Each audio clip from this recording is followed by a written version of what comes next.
ஆகவே இந்த அருமையான மக்களை சந்திக்க இந்த நற்கருணை ஆண்டவர் வழியாக எனக்கு வாய்ப்பு கொடுத்ததற்காக இறைவனுக்கு நன்றி கூறுகின்றேன். உங்கள் பங்கு தந்தைக்கு நன்றி கூறுகின்றேன். உங்களுடைய பங்கு பேரவைக்கும் நன்றி கூறுகின்றேன். பிரியமானவர்களே, கிராஃபோர்டு மக்கள் என்றாலே திருச்சி மக்களுக்கு ரொம்ப அறிமுகமானவர்கள். கிராஃபோர்டு மக்கள் என்றாலே நீங்கள் பண்பாட்டிலும் சரி, பாரம்பரியத்திலும் சரி, கிறிஸ்துவ விழுமியங்களை, கிறிஸ்து இயேசுவினுடைய மதிப்பீடுகளை ஆழமாக உணர்ந்தவர்கள். ஆக உங்களுக்கு பேசுகின்ற போதே என் கையெல்லாம் நடுங்குகின்றது. ஏனென்றால் படித்தவர்கள் எங்கே திருச்சியில் அதிகம் என்றால் கிராஃபோர்டில் தான். எங்கே ஃபாதர் சிஸ்டர்ஸ் அதிகம் உதயமாயிருக்கிறார்கள் என்றால் கிராஃபோர்டில் தான். எங்கே டீச்சர்ஸ் அதிகம், ப்ரொஃபசர்ஸ் அதிகம் என்றால் கிராஃபோர்டில் தான். எங்கே மாணவ மாணவியின் எண்ணிக்கை, அதுவும் ஆங்கில வழி கல்வியிலே மெத்த படித்தவர்கள் எங்கே இருக்கிறார்கள் என்றால் கிராஃபோர்டு தான். ஆக ஒரு சாதாரண இயேசு சபையாளன் உங்கள் முன்பாக நிற்பதற்கு பயமாகத்தான் இருக்கிறது. ஏனென்றால் உங்களுக்கு நற்கருணை பற்றி நன்றாக தெரியும். நான் புதிதாக எதுவும் சொல்வேனோ என்று பயமாக இருக்கிறது.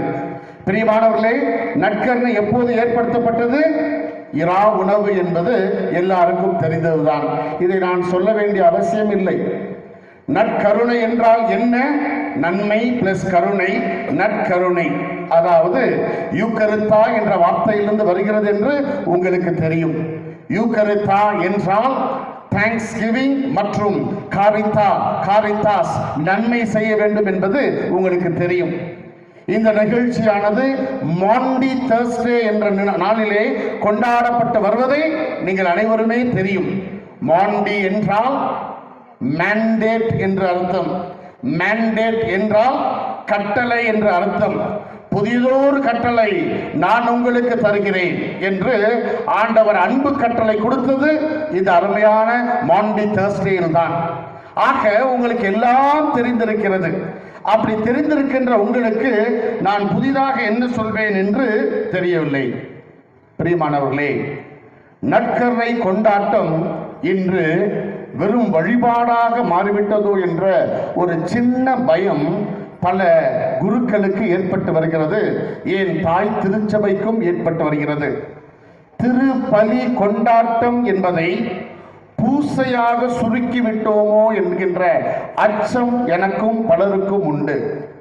நற்கருணை என்கின்ற இந்த ஆண்டவரை வெறும் அப்பம் மட்டும் பார்க்கின்ற அளவுக்கு, அப்பமும் ரசமுமான உயிருள்ள இந்த இறைவனை பார்ப்பதற்கு பதிலாக வெறும் வழிபாடு செய்பவர்களாக மாறிவிட்டோமோ என்கின்ற அச்சம் இன்று தாய் திருச்சபைக்கு அதிகமாகவே இருக்கிறது.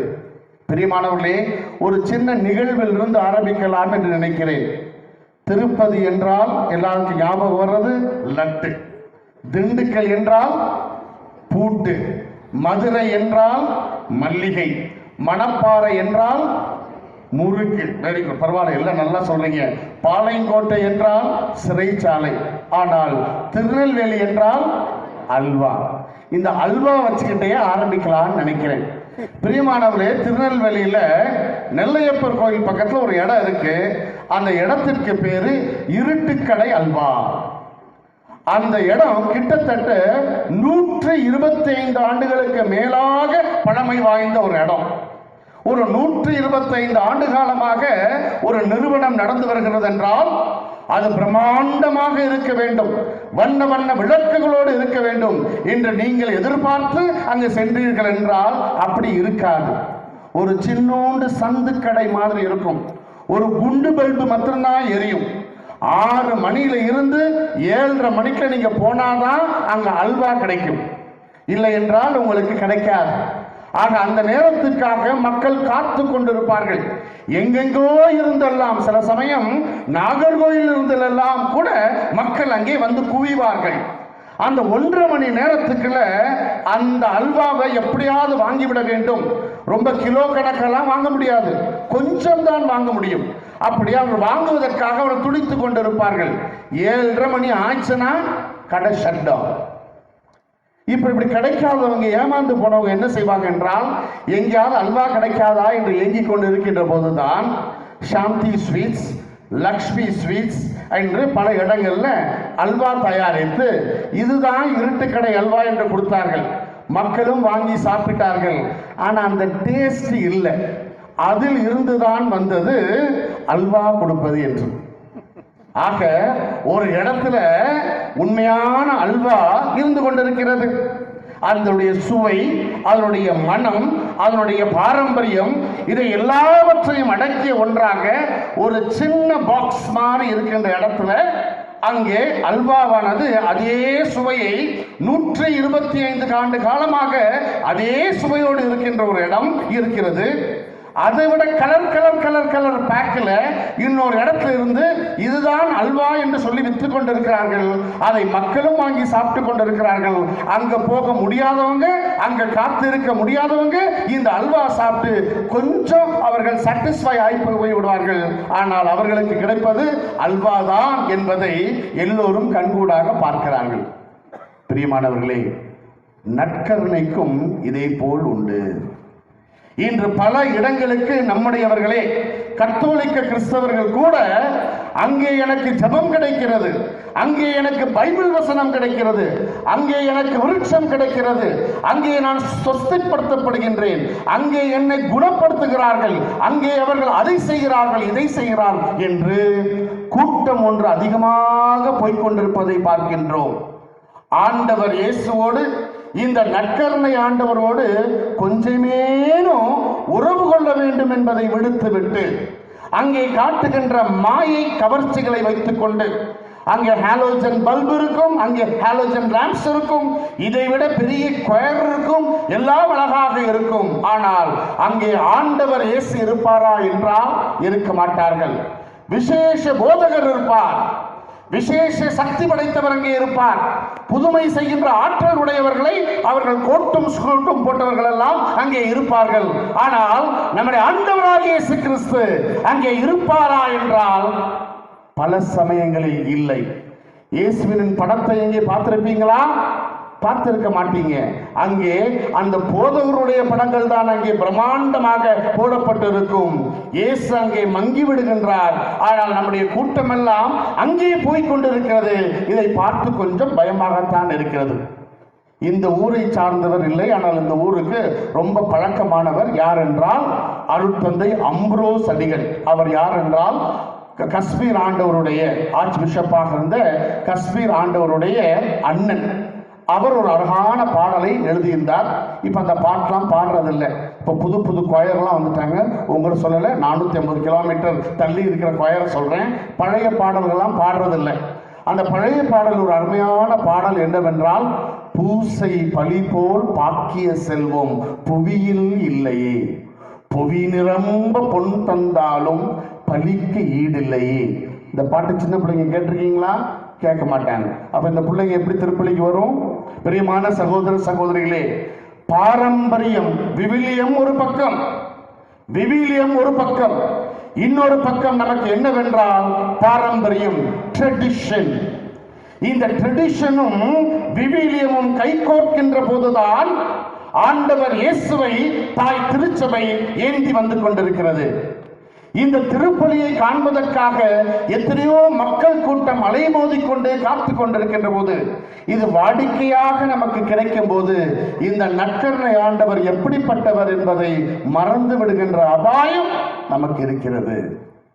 பிரியமான சகோதர சகோதரிகளே, இந்த நாளில் 3 கருத்துக்களை உங்கள் முன்பாக கொண்டு வைக்க ஆசைப்படுகின்றேன். கொஞ்ச நாளுக்கு முன்னாடி வாட்ஸ்அப்பில் நிறைய படிச்சிருப்பீங்க. அந்த வாட்ஸ்அப்பில் திடீர்னு ஒரு செய்தி வந்துருந்துச்சு. என்னவென்றால், மே மாதம் 24ஆம் தேதி ஒரு குருவானவர், அவர் தியாகோன் பட்டமும் குருவானவர் பட்டத்தையும் தாய் திருச்சபை கொடுத்துருக்கு. வழக்கமாக தியாகோன் பட்டம் பெற்றால் 6 மாசமாவது, டயக்னேட் பட்டம் பெற்றால் 6 மாசமாவது அவர் சர்வீஸ் செய்ய வேண்டும். அதுக்கு அப்புறமும் தான் அவங்க குரு பட்டம் கொடுப்பாங்க. ஆனா இந்த மனிதருக்கு, மைக்கேல் லாஸ் அல்லது ஜாஸ் என்பவருக்கு, இவருக்கு என்ன செய்தார்கள் என்றால், அவருக்கு புற்றுநோய் இருப்பதை கண்டுபிடித்து விட்டார்கள். ஆகவே இவருக்கு அவருடைய எல்லாரும் கேட்டதனால், இவரும் ரொம்ப ஆசைப்பட்டதனால் தாய் திருச்சபை இவருக்கு அந்த அங்கீகாரத்தை கொடுத்து, பரவாயில்லை நீங்க சாமியார் ஆகுக என்று தியாகான் பட்டத்தையும் குருத்துவ பட்டத்தையும் கொடுத்து அருட்பொழிவும் செய்தார்கள். 27 நாட்கள் மட்டுமே அவர் குருவாக இருந்தார். ஆனால் அவர் ஆற்றிய ஒவ்வொரு திருப்பலியும் மக்கள் மனதிலே கண்ணீரை வரவழைத்தது. இன்னைக்கு கூட நீங்க போய் இந்த இதை டச் பண்ணீங்கன்னா, அவர் கடைசியாக வைத்த திருப்பலியை பார்க்கின்ற போது நமக்கு கண்கள் எல்லாம் கண்ணீர் தானாக பெருக்கெடுத்து ஓடும். சாகும்போதுதான் திருப்பலியின் அருமை தெரிய வேண்டுமா? இரண்டாவது, ஐசாக் அல்லது ஐக்கஸ் ஜோக்கஸ் என்பவர் இயேசு சபை குருவானவர். அவர் பழங்குடி மக்களிடம் அங்கே பணிபுரிந்த போது அங்கே உள்ளவர்கள் என்ன செய்தார்கள் என்றால், அவருடைய கட்டை விரலையும் அவருடைய ஆட்காட்டி விரலையும் கடித்து எடுத்துட்டாங்க. அப்போ அவர் கை இப்படிதான் இருக்கும். இந்த விரல்களை எல்லாம் தேய்த்து விட்டார்கள். அப்போது அவர் நன்மையை பூச வைக்கும்போது நன்மையை அவரால் பிடிக்க முடியாது. அதனால அந்த ஊர்ல இருந்து கொஞ்சம் ரெஸ்ட் எடுப்பதற்காக தன் சொந்த ஊர் வந்திருந்த போது அங்கே இருந்த குருக்கள் சிலர், இவர் திருப்பலி வைக்க லாய்க்கற்றவர், இவர் திருப்பலி வைக்க கூடாது, ஏனென்றால் இவருக்கு விரல்கள், இயேசுவை பிடிக்க வேண்டிய விரல்கள் இல்லை, ஆகவே இவர் திருப்பலி வைக்க லாய்க்கில்லை என்று சொன்னபோது இயேசு சபை குருக்களும் இவரும் சேர்ந்து திருத்தந்தைக்கு கடிதம் எழுதினார்கள். இவருக்கு எப்படியாவது ஒரு ஸ்பெஷல் பெர்மிஷன் கொடுங்க, ஒரு டீக்கன் வைத்தாவது நாங்கள் இவர் திருப்பலி ஆற்றுவதை நாங்கள் ஹெல்ப் பண்றோம் என்று சொன்னபோது, அப்போது இருந்த திருத்தந்தை ஏர்பன் மிக அருமையாக சொன்னார், இவர் வாழ்வே திருப்பலியாக இருக்கின்ற போது, இவருடைய வாழ்வே திருப்பலியாக இருக்கின்ற போது, இவர் கையிலே பிடித்திருக்கின்றது அப்பமும் ரசமும் மக்களுக்கு உத்வேகத்தை தான் தரும் என்று திருத்தந்தை ஏர்பன் அவர்கள் சொன்னார்கள். அந்த திருப்பலியை பார்த்த மக்கள் அனைவரும், ஏன் பழங்குடியினரும் அந்த இரத்தம் சொட்ட சொட்ட இருக்கின்ற கைகளை பார்த்து இந்த ஆண்டவரின் மேல் நம்பிக்கை கொண்டார்கள். பிரியமானவர்களே, மூன்றாவதாக ஒரு நிகழ்ச்சி, பேதுரு அருப்பே எங்களுடைய இயேசு சபையினுடைய சுப்பீரியர் ஜெனரலாக இருந்தார்கள், தலைமை தந்தையாக இருந்தார்கள். அவர்கள் சுப்பீரியர் ஆகிறதுக்கு முன்பாக ஜப்பானிலே பணிபுரிந்து கொண்டிருந்தார்கள். அவர் ஒரு மருத்துவர், ஒரு டாக்டர். 1945 ஹிரோஷிமா நாகசாகில குண்டு போட்ட உடனே அங்கே ரேடியேஷன்ஸ் பயங்கரமாக இருந்தது. அப்போது அவர் மருத்துவராக இருந்ததனால் பல இடத்துக்கு அவர் உதவிகளை செய்துவிட்டு அடுத்த நாள் ஞாயிற்றுக்கிழமை திருப்பலிக்கு வந்திருக்கின்ற போது அங்கே இருந்த மக்களை பார்த்தார். அங்கே ஒருத்தருக்கு கை இல்லை, ஒருத்தருக்கு கால் இல்லை, ஒருத்தர் நொந்து போய் அப்படியே எல்லாம் வெந்து போயிருந்தார்கள். அவர்களை பார்த்து, ஆண்டவர் உங்களோடு இருப்பாராக அப்படின்னு அவரால் பாட முடியவில்லை. ஆண்டவர் உங்களோடு என்று சொன்ன போது அவரால் பாட முடியாமல் அப்படியே கதற ஆரம்பித்தார்.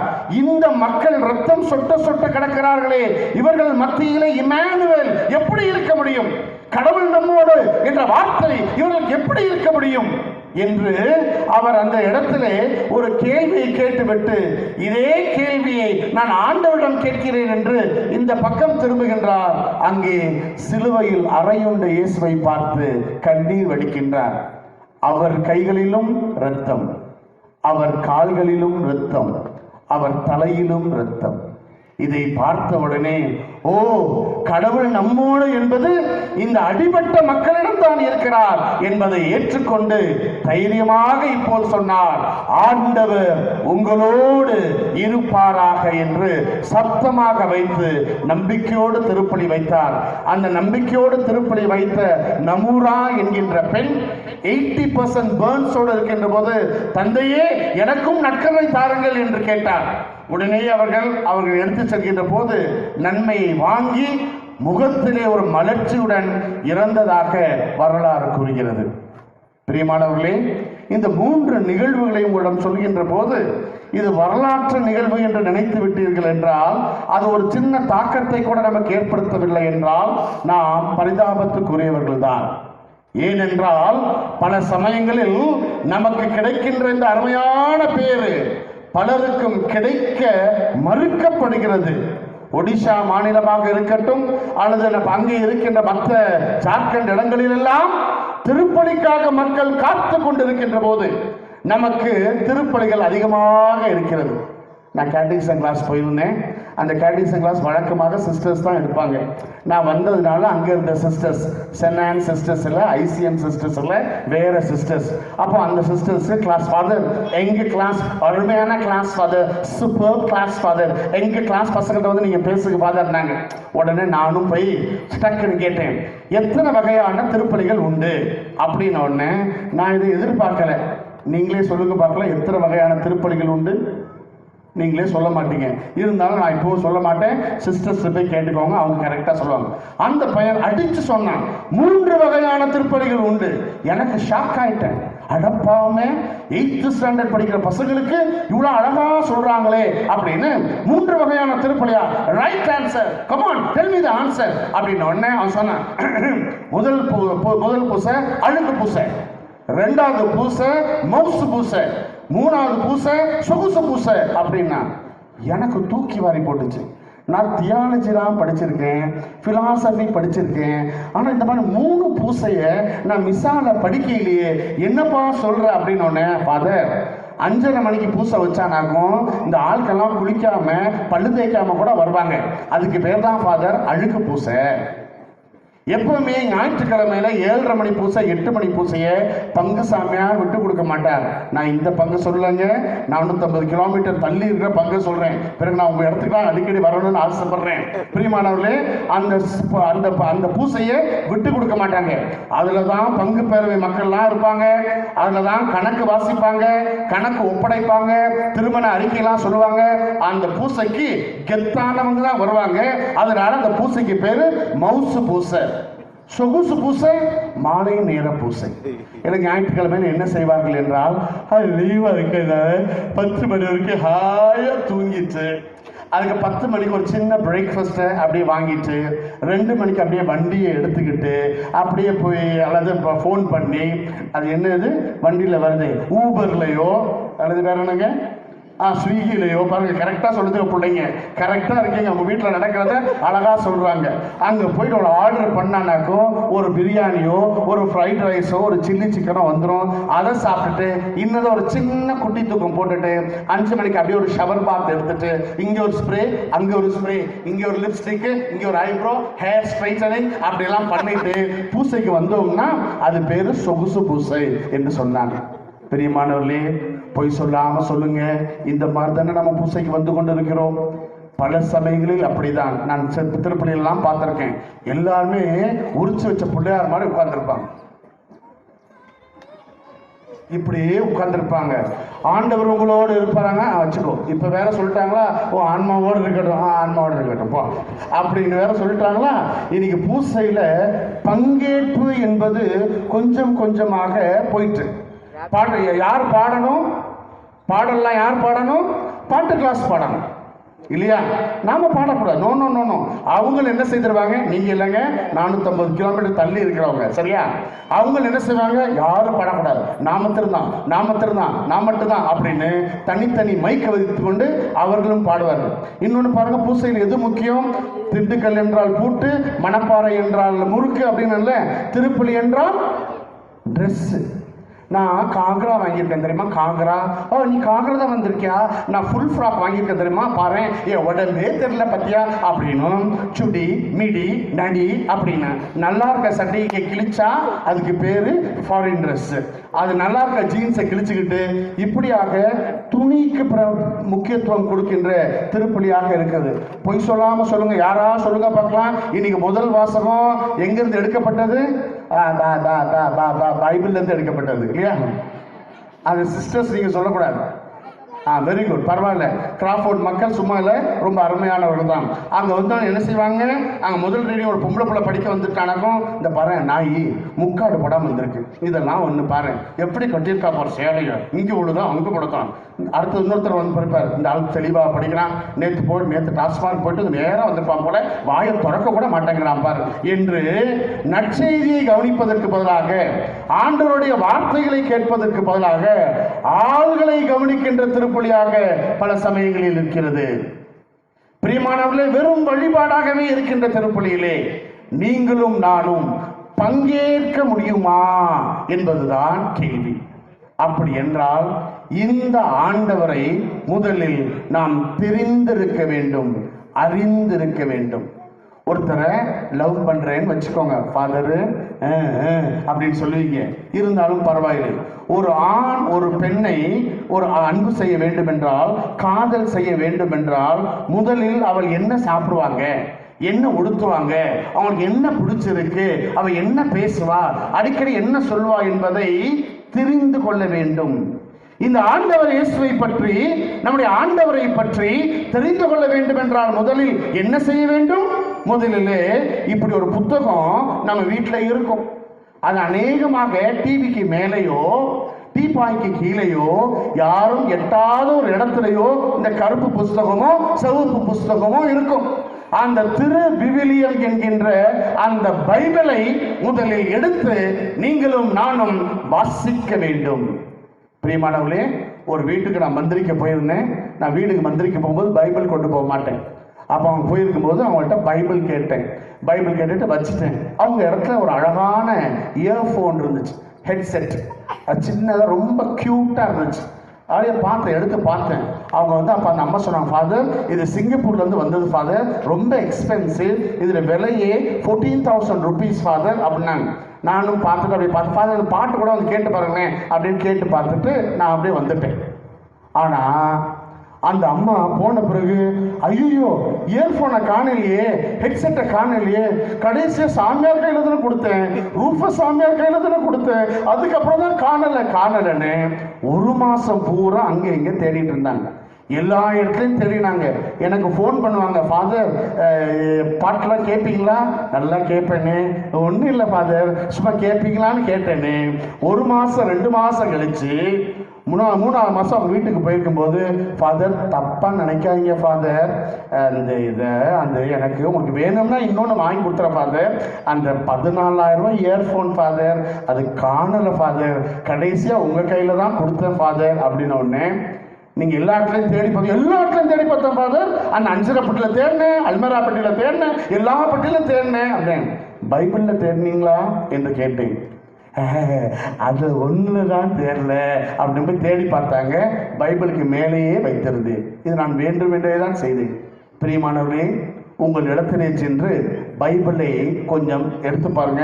உடனடியாக உங்களுக்கு என்ன வரும்? தும்மல் வரும்.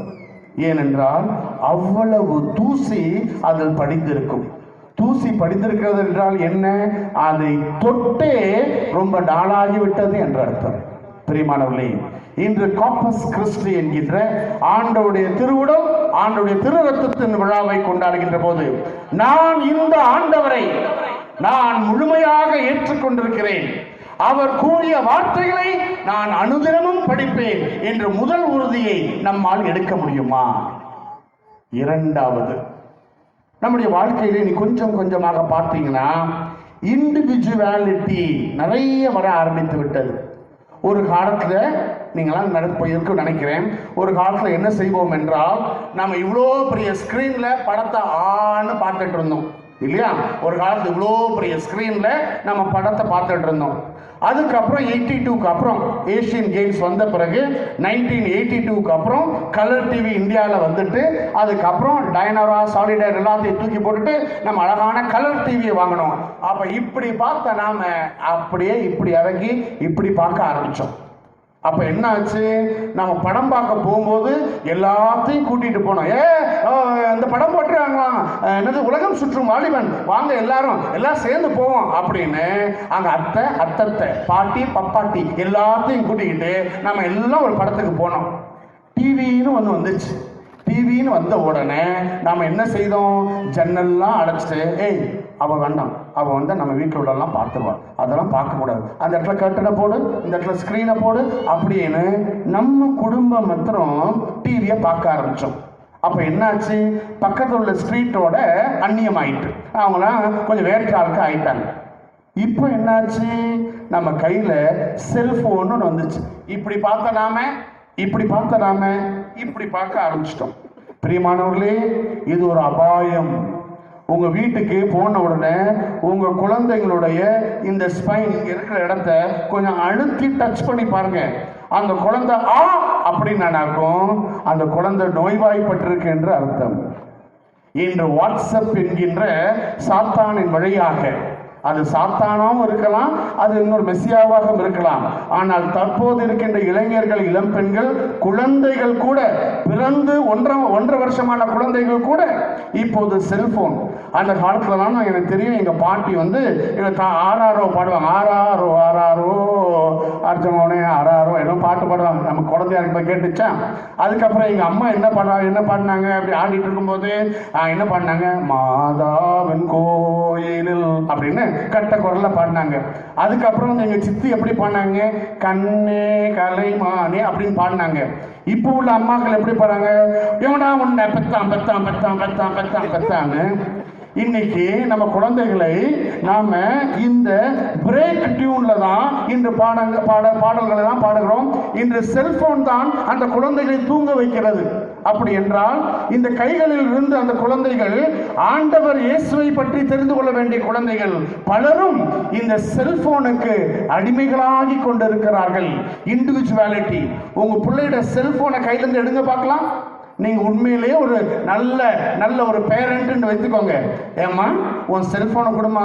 இல்லம்மா நான் லாக் போட்டு வச்சிருக்கேம்மா, அந்த லாக்கை போட்டு எடுத்து கொடு பார்க்கலாம். போமா, அது மற்றவங்களோட பிரைவசிக்குள்ள நுழையாதம்மா, இது இஸ் நாட் ப்ராப்பர்மா, உங்களெல்லாம் நல்ல குடும்பத்தை வளர்க்கல என்று நமக்கே அட்வைஸ் செய்து விடுவார்கள். பிரியமானவர்களே, இண்டிவிஜுவாலிட்டி, தனித்துவம், ஒன்று தனித்துவம் அல்ல, தான் மட்டுமே என்கின்ற எண்ணம் வளர்ந்து கொண்டிருக்கிறது. நான் சின்ன வயசுல ரொம்ப நல்ல பையன், ஒன்று இப்போ கெட்ட பையனான்னு கேட்டுறாதீங்க. எங்கள் வீட்டிலே நான் தான் ரொம்ப நல்ல பையன் என்பதால் ஒரு முறை எங்கள் அப்பா 2 லட்டு வாங்கிட்டு வந்தாங்க. நல்ல பெரிய லட்டு. என்னதான் நல்ல பையனால என்ன செய்றாங்க, 2 லட்டை என் கையில் கொடுத்து எங்கள் அப்பா என்ன சொன்னாங்க, தான் அண்ணன் இருக்கான், தம்பி இருக்கான், 3 பேரும் பகிர்ந்து சாப்பிடுங்கன்னு சொன்னாங்க. எனக்கு லட்டுனா அப்படி உயிர். இப்போ நினைக்கும் போது கூட வாயெல்லாம் ஊறுது. அப்படி லட்டுனா பிடிக்கும். ஆனால் எனக்கு முழு லட்டு வேணும்னு ஆசைப்பட்டேன். அதனால நான் என்ன செய்தேன், எங்க அண்ணனை கூப்பிட்டேன். ரெக்ஸ் இங்க வா, இந்த பாரு உனக்கு ஒரு லட்டு, சரியா, இந்த லட்டை நீ வச்சுக்கோ, ஃபுல்லா நீயே வச்சுக்கோ அப்படின்னு அந்த எங்க அண்ணன்ட்ட ஒரு லட்டை கொடுத்து உள் ரூமுக்கு அனுப்பிட்டேன். அடுத்து தம்பியை கூப்பிட்டு தம்பி இருக்கணும், இந்த பா வச்சுக்கோ, இந்த லட்டை வச்சுக்கோ. அண்ணனுக்கு வேண்டாம், அண்ணன் பரவாயில்ல, நீ போய் உள்ள போய் சாப்பிடு என்று அவனை அந்த பக்கம் அனுப்பிட்டேன். பிறகு உள் ரூமுக்கு போயிட்டு, ரெக்ஸு ரூஃபஸ் பாவம் இல்லையா, ஹாஃப் லட்டுடா ப்ளீஸ், ஹாஃப் லட்டுடா அப்படின்னு அவன்கிட்ட பாதி லட்டையும், எங்கள் தம்பி ரெனால்ட்ட போய் ரூஃபஸ் பாவல்ல ரெனோ பாதி லட்டுரா என்று பாதியை வாங்கி கொண்டு நான் மாத்திரம் முழு லட்டு, அவங்க 2 பேர் பாதி லட்டா வாங்கி கொண்டார்கள். நீங்களாம் என்னை பார்த்து கொண்டு என்ன செய்வீங்க, சிரிக்கிறீங்க. ஏனென்றால் இவன்லாம் இப்படி இருக்கான் என்று நினைப்பீர்கள். ஆனால் பெரும்பாலானோர் இப்படித்தான் இருந்து கொண்டிருக்கிறோம். நாம் சில சமயம், இந்த வார்த்தைக்கு என்னை மன்னித்துக் கொள்ளுங்கள், தாந்தோன்றித்தனமாகவே இருக்க ஆசைப்படுகின்றோம். அதையே நம்முடைய குழந்தைகளுக்கும் ஊட்டி விடுகின்றோம். ஒரு குழந்தைக்கு ஸ்நாக் பாக்ஸை கொடுத்து விட்டீங்கன்னா அந்த ஸ்நாக் பாக்ஸை திறந்த உடனே குழந்தை என்ன செய்யறான், பக்கத்தில் உள்ளவங்களுக்கு கொடுக்கும்போது டக்குன்னு கையில் எடுத்து உனக்கு தானே கொடுத்தாங்க, சாப்பிட வேண்டியது தானே, இந்த பாரு 2 பிஸ்கட் வச்சிருக்கேன் சாப்பிடணும், அது கிழிச்சு இப்படி சாப்பிடணும், அதுக்கப்புறம் அப்படியே க்ளோஸ் பண்ணிட்டு அம்மா கையில வந்து கொடுக்கணும், அம்மா உன்ட்ட கேட்பேன், யாருக்காவது கொடுத்த மூக்க அறுத்துருவேன் என்று குழந்தைகளுக்கு ஆட்டோமேட்டிக்காக இருக்கின்ற பகிர்வு எண்ணங்களை எல்லாம் கொஞ்சம் கொஞ்சமாக பென்சிலில் இருக்கிற இரேசரை வைத்துக் கொண்டு நாம் அழிக்க ஆரம்பித்து விட்டோம்.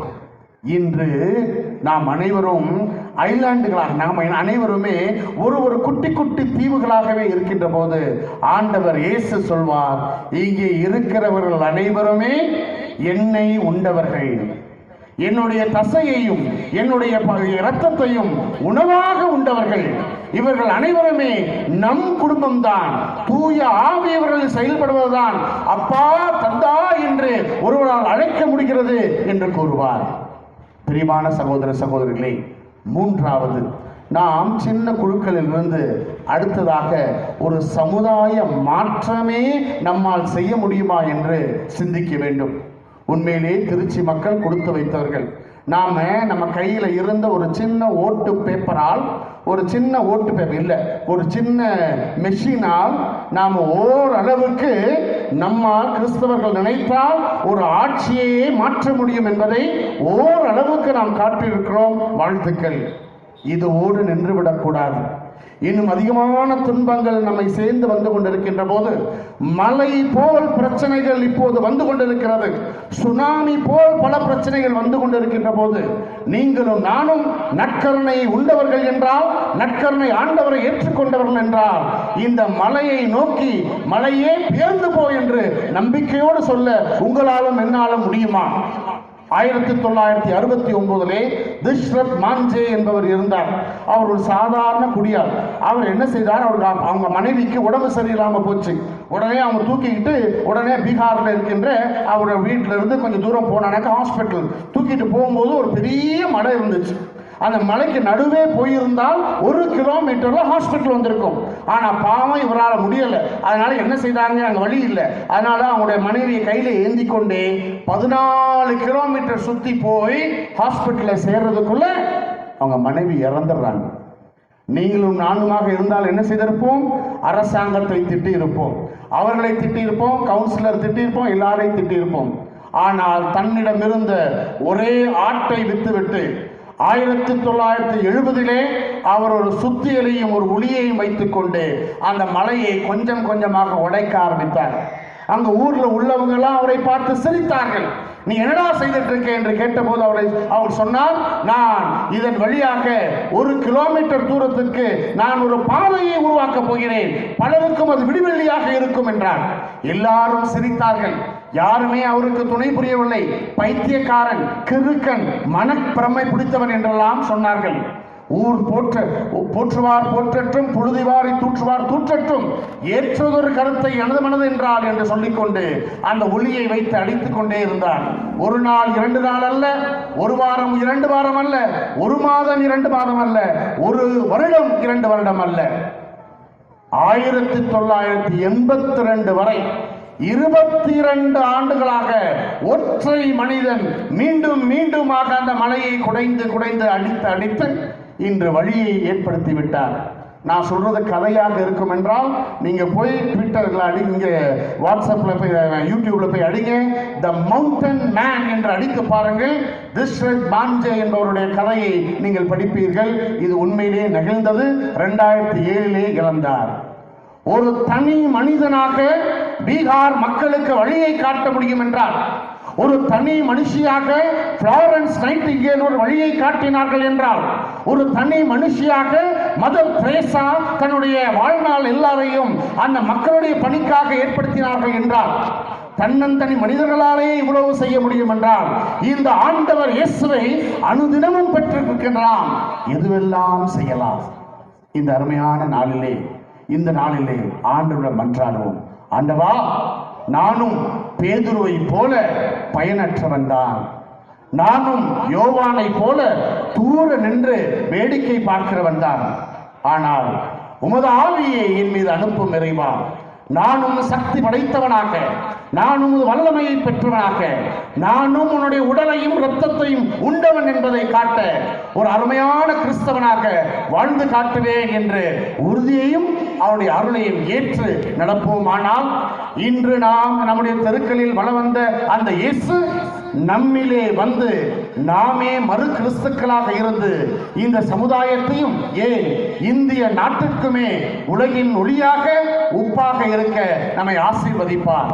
அப்படிப்பட்ட ஒரு அருள் வாழ்வை இறைவன் இந்த நற்கருணை ஆண்டவர் வழியாக தர வேண்டும் என்று தொடர்ந்து மன்றாடுவோம். ஆமென்.